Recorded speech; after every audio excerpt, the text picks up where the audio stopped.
napakamahal daw ng Contractubex gel. 1,900 daw yung pinakamalaki or 2,000, 3,000 pa nga ata yung ibang basta yung mga malalaking size. So ito ngayon siya guys. Meron ako i-share sa inyo. Consistent na talaga ang pag-apply nyo dito, no? Kasi mas mabilis naman ang effects noong Contractubex kesa naman dito. So ayan siya guys, nagamit ko rin talaga to as in tinry ko, as in in-apply ko to mga pero consistent ng pag-a-apply talaga. Pero guys, alam nyo, kung hindi kayo consistent sa pag-a-apply nito, huwag kayo mag-dermatics. Pero kapag gusto nyo ng mabilisang mawala or mag-fade yung scars nyo, pwede pong makatanggal yon, Contractubex ang gamitin nyo. Ano, kagaya nito oh. Guys, yun po yung senior ko noong nakaraan kung paano ba matanggal yung inyong scars nang hindi kayo gumagastos ng malaki.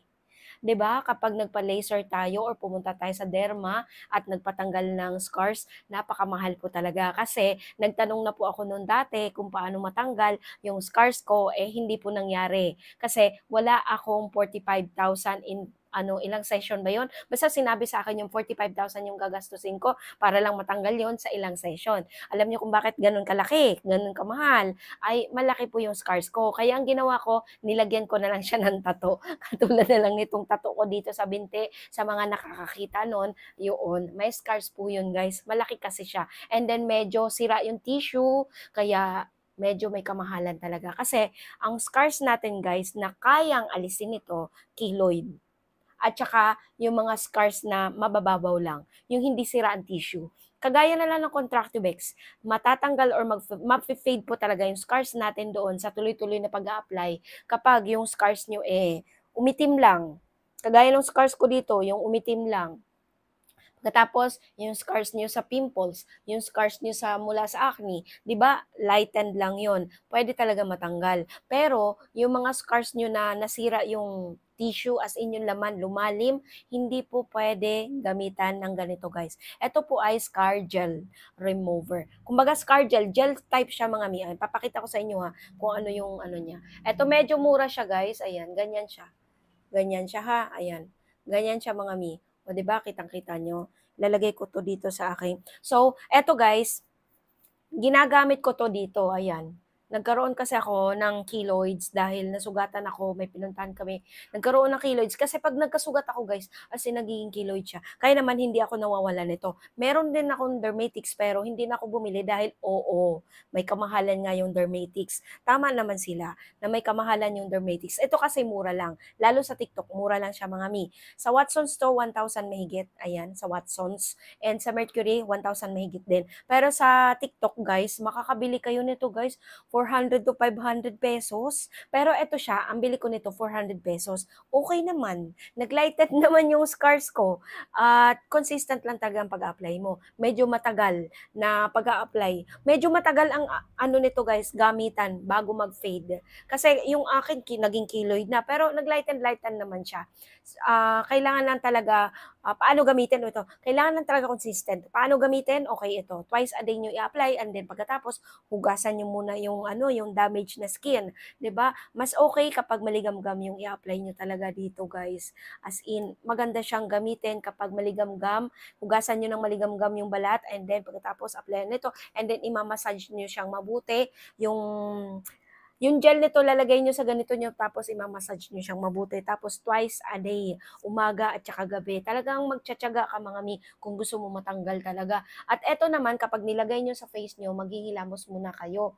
Tapos ilalagay nyo dyan sa kung saan yung may damage. Kagaya na lang nitong dito ko, ayan, ayan, oh. Nagkaroon siya ng marks dahil nagkaroon ako ng pimples. Naglightened na siya mi, eto din nilagay ko naglighten na. Kaya sabi ko, subok ko na din to. So, ayan, may pimples na naman ako dyan. So, magda-darken na naman dyan after. So, syempre, lalagyan ko rin agad-agad nito. Mas maagang pilat, mas mabilis mag-fade kapag in-applyan nyo agad. Kaya huwag nyong patagalin, syempre. Huwag nyong patatagalin sa pag-a-apply nito kapag nagkaroon kayo ng pilat para mas mabilis siyang mawala. Mas mabilis siyang mag-fade. Kaya naman ako, hindi ako nawawala ng mga ganito guys kasi nga, pag nagkaroon ako ng pilat, basta umuumbok siya, nagiging keloid. Prone ako sa keloid. Hindi ko alam kung bakit ganoon. Basta pag nagkaroon ako ng pilat, lalo na pag medyo malaki-laking pilat, nagiging keloid talaga siya, mapangit ang keloid. Kaya nga nung nagpatato ako, nag-ready talaga ako ng ano, ng Contractivex. Nilagyan ko kaagad ng Contractivex nung medyo matagal-tagal na, mga nakaisang buwan na yung aking ano. Kasi umumbok siya guys, grabe. Isipin niyo, nagpa-tattoo ka lang naman tapos umumbok yung tattoo no, eh, ang laki ng tattoo ko. Nilagyan ko siya ng ano, umokey naman, bumalik na siya, nag-flattened na siya. Natakot ako nung time na yun kasi dito yung sa bandang tuhod ko ay nag-flattened naman siya dahil doon sa ano, sa Contractivex. Kaya ngayon, natatakot ako magkasugat dahil umuumbok talaga siya. Oo, kaya kailangan talaga meron ako laging Contractivex or etong Dermatix. Ang Dermatix medyo mura ha. Ang kaibahan, kaibahan ng Contractivex medyo mahal pero mas effective. Ito naman, medyo mura siya, effective siya, matagal nga lang ang pag-apply. Matagal ang gamutan nito. As in, matagal. At saka hindi rin siya pwedeng gamitin sa mga matagal ng scars. Oo, hindi na siya kailangang gamitin. Pero yung Contractivex gel, pwede siyang gamitin kahit ilang years na yung scars mo. Magtsatsaga ka lang talaga mag-a-apply nun. At ito naman, sa mga baguang scars lang siya pwedeng gamitin. Okay? As in, mag-fade talaga. Siguro kapag matagal ng scars mo, hindi ko pa na-try ito sa matagal na scars, as in, parang wala lang, ganun lang. Pinapalambot lang niya yung balat ng scars mo. So, ayun lang siya guys, ang kaibahan ng Contractivex at saka Dermatix. Ayan siya ha, mas mura to, yung Contractivex mas mahal.